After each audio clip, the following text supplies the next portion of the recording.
In this next lecture, we're going to discuss pneumonia again, but this time we're going to focus on ventilator-associated pneumonias, lung abscesses, and PCP pneumonia.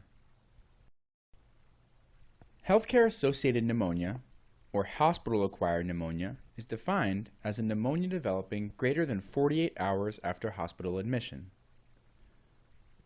These pneumonias are extremely important to differentiate from community-acquired pneumonia, mainly because there's a much higher incidence of gram-negative pneumonias, such as E. coli or Pseudomonas. In addition, the management is different. In a hospital-acquired pneumonia, the main difference is that macrolides are no longer acceptable as empiric therapy. The therapy instead is centered around gram-negative rods. Therefore, anti-pseudomonal coverage must be given. These would include cephalosporins cefepime or ceftazidime.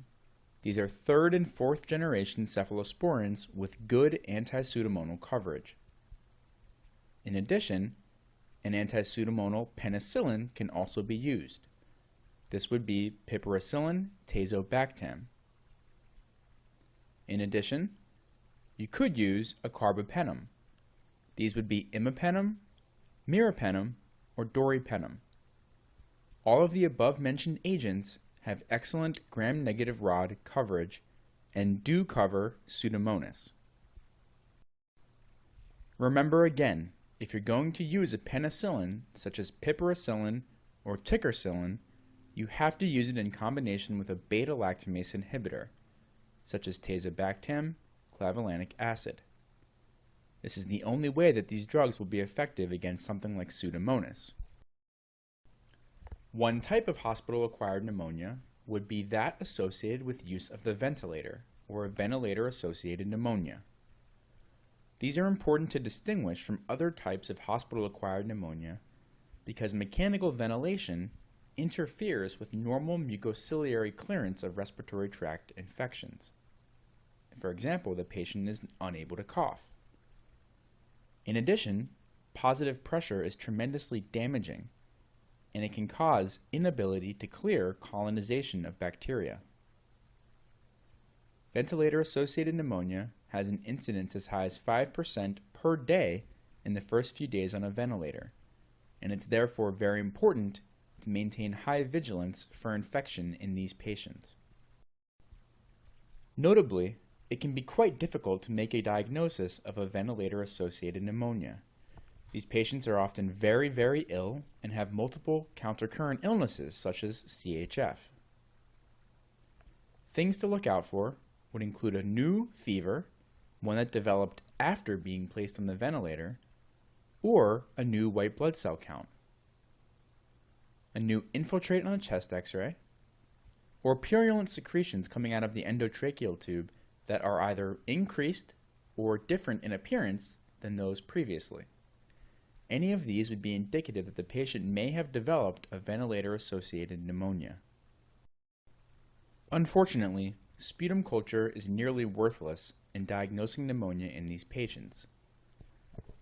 The endotracheal tube is often colonized with various bacteria, both pathologic and non-pathologic. The diagnosis of a specific etiology is therefore very difficult. In order to make the diagnosis, sometimes other means are necessary. Firstly, starting with the least accurate but easiest to do, test might be a tracheal aspirate. You simply put a suction into the endotracheal tube and suck out some contents.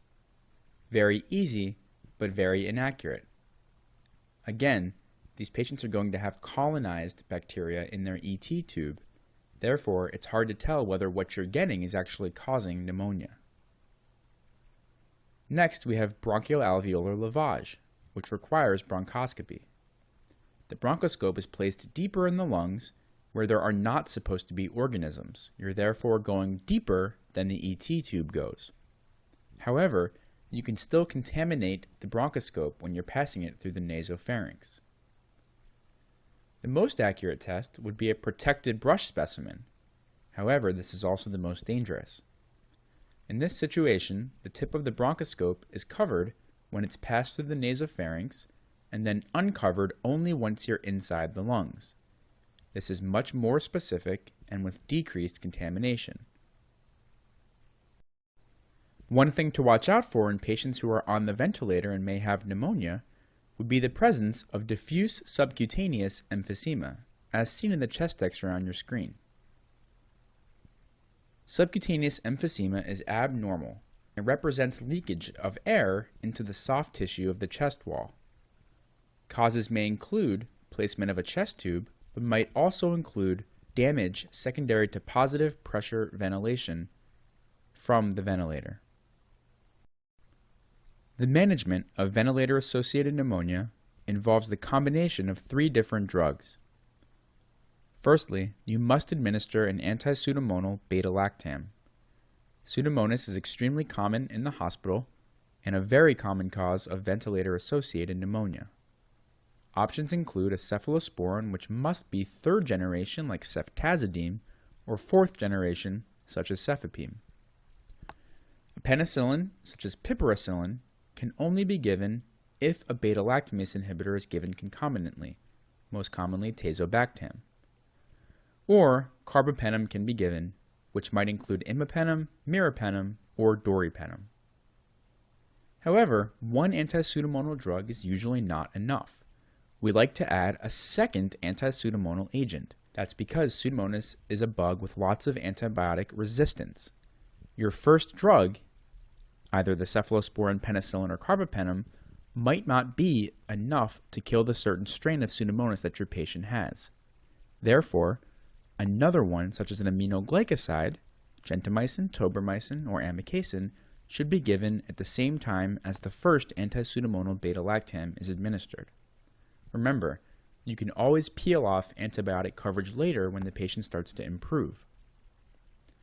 Lastly, you must also add an antibiotic that goes against MRSA, or methicillin-resistant staphylococcus. Anti-MRSA agents include vancomycin or linezolid. Once you've actually identified a specific organism that you believe is causing the ventilator-associated pneumonia, it is at that time that you can change this initial therapy to narrow your antibiotics for the patient. Let's pause for a practice question. We have a patient hospitalized for head trauma and a subdural hematoma who is intubated for hyperventilation and subsequent craniotomy. Several days after admission, hematemesis ensues and stomach stress ulcers are found. Lansoprazole is started. Vancomycin-associated pneumonia develops and the patient is placed on imipenem, linezolid, and gentamicin, an appropriate antibiotic regimen as we just learned. In addition, phenytoin is started prophylactically. 3 days later, the creatinine rises and the patient begins to have seizures. A repeat head CT shows no changes in the patient's bleeding. What is the most appropriate next step in management? Switch phenytoin to carbamazepine, stop lansoprazole, stop imipenem, stop linezolid, or perform an EEG. The correct answer is C, stop imipenem. The reason is that imipenem can cause seizures. It's secreted through the kidneys, and the renal failure has caused a rise in imipenem levels in this patient, leading to toxicity. This is much more likely than a failure of the patient's phenytoin. The first answer is wrong because carbamazepine is really no more effective than phenytoin at stopping seizures, and less likely to cause renal failure. Stopping lansoprazole, also not likely to cause renal failure. Linezolid has no renal toxicity, and an EEG will add nothing in this situation. We know the patient is having seizures. The key point here is that imipenem makes it easier for patients to have seizures. Moving on to lung abscess, we must remember that lung abscesses are rare because we usually treat aspiration pneumonia successfully before an abscess has a chance to form. It only occurs with large volume aspiration of oral pharyngeal contents, usually in a patient with poor dentition who does not receive adequate treatment. Large volume aspiration occurs from a stroke with loss of the gag reflex, seizures, intoxication, endotracheal intubation, and aspiration pneumonia usually happens in the right upper lobe when the patient is lying flat. That simply has to do with the way that the upper airways are shaped. On clinical presentation, one should look for a person with one of the risk factors for aspiration presenting with a chronic infection developing over several weeks. They will usually have large volume sputum that is extremely foul-smelling because of the anaerobes. Weight loss is also quite common in the setting of an abscess. The best initial test is a chest X-ray. You will see a cavity, usually with an air fluid level. However, chest CT is the more accurate test. Only a lung biopsy can establish a specific microbiologic etiology. In terms of sputum culture, this will always be the wrong answer for diagnosing a lung abscess. Everybody's sputum is going to have anaerobes from the mouth flora, so you have to actually get in there and get a sample of the fluid from that air fluid level in the abscess if you're going to find a microbiologic diagnosis. In order to do that, you have to do a lung biopsy. Here we see chest X-ray demonstrating a lung abscess. You can see the minor fissure demonstrated on the right and an air fluid level suggesting abscess.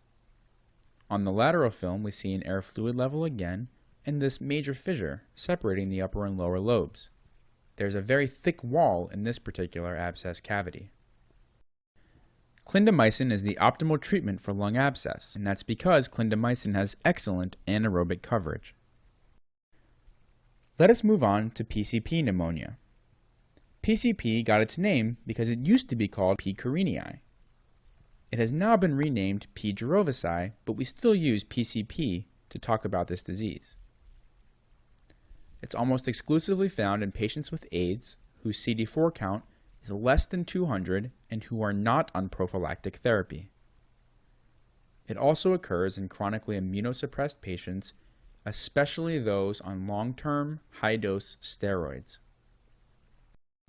The clinical presentation is usually not very subtle.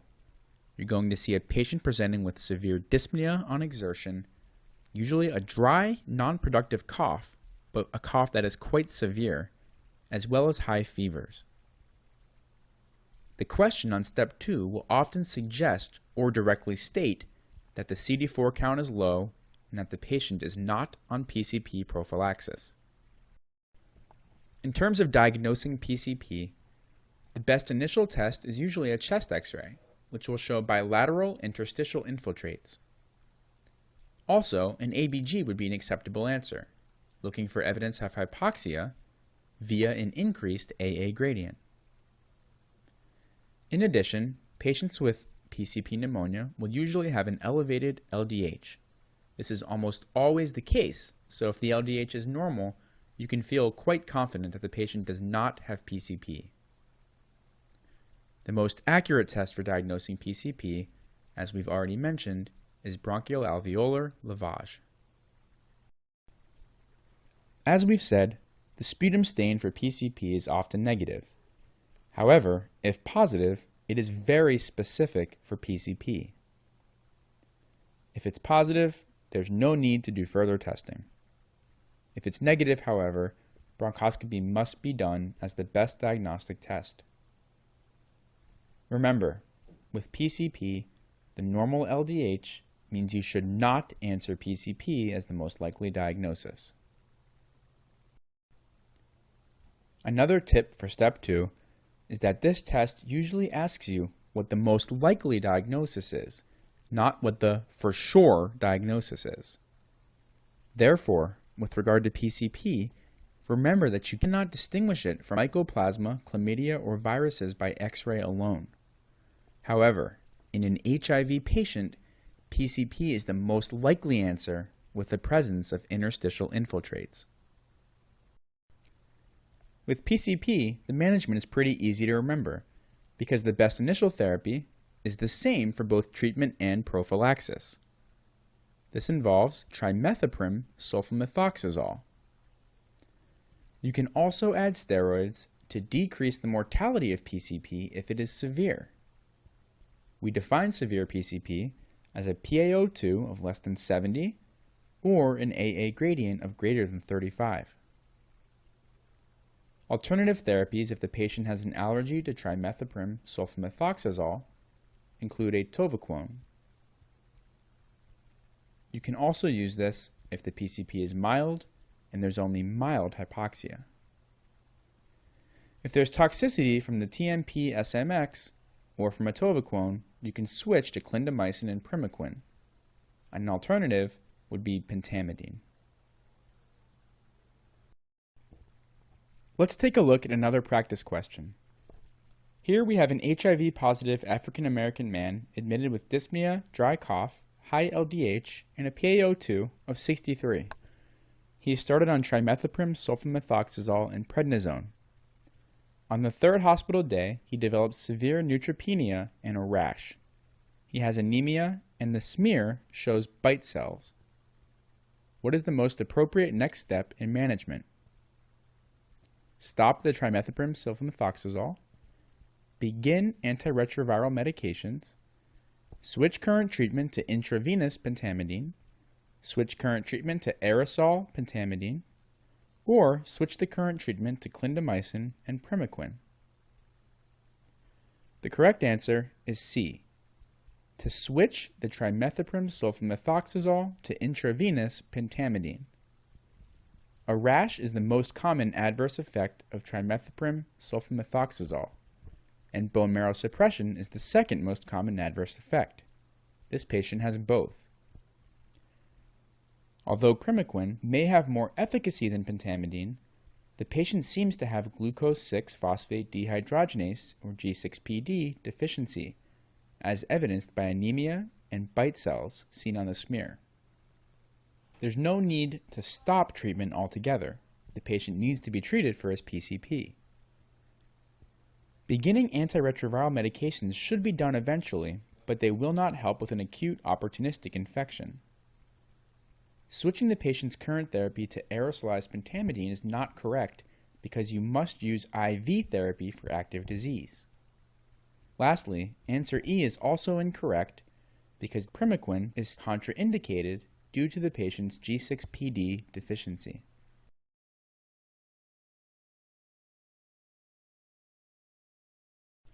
This question brings us to an important tip for step 2. Oftentimes, students will see 2 correct treatments and think that there must be some mistake in the question. Typically, if this is the case, you should look for a contraindication to one of them. This will serve you well on the USMLE Step 2. With regard to PCP prophylaxis, this is indicated for a patient with AIDS with a CD4 count less than 200. One option is to use trimethoprim sulfamethoxazole. Be careful, this can cause rash or neutropenia. If that's the case, you can switch to atovaquone or dapsone. Aerosolized pentamidine is also an option. It's not used as second-line therapy for prophylaxis. It's really more of a third line. This is because it's less efficacious than either atovaquone or dapsone. Remember, you should always choose therapy based on the efficacy, not necessarily on the adverse effects. Dapsone is contraindicated in patients with G6PD deficiency. Let's pause for another practice question. Here we have an HIV-positive woman with 22 CD4 cells admitted for PCP pneumonia and successfully treated with trimethoprim sulfamethoxazole. She is then discharged on prophylactic trimethoprim sulfamethoxazole and azithromycin. Then she begins antiretroviral medication and her CD4 count rises to 420 for 6 months. What is the most appropriate next step in management? The answer choices would include stopping the trimethoprim sulfamethoxazole, stopping both trimethoprim and azithromycin, stopping all medications including antiretrovirals and observing, stopping all medications only if the HIV PCR viral load is undetectable, continuing all medications, or just stopping azithromycin. The correct answer is B, stopping both trimethoprim sulfamethoxazole and azithromycin. Stopping just the trimethoprim sulfamethoxazole is not correct. The azithromycin must also be stopped. Azithromycin is used as prophylaxis for atypical mycobacteria, such as MAI, and it's used only when the CD4 count drops below 50. Answer C is incorrect because we cannot stop the antiretrovirals. If we do, this patient's CD4 count is going to fall. Again, D is incorrect for the same reasons as C. Continuing all the medications is not necessary. With this patient's CD4 count being 420 for 6 months, prophylaxis for both PCP and for Mycobacterium is not necessary. Stopping the azithromycin alone also is not a correct answer because we also must stop the trimethoprim sulfamethoxazole.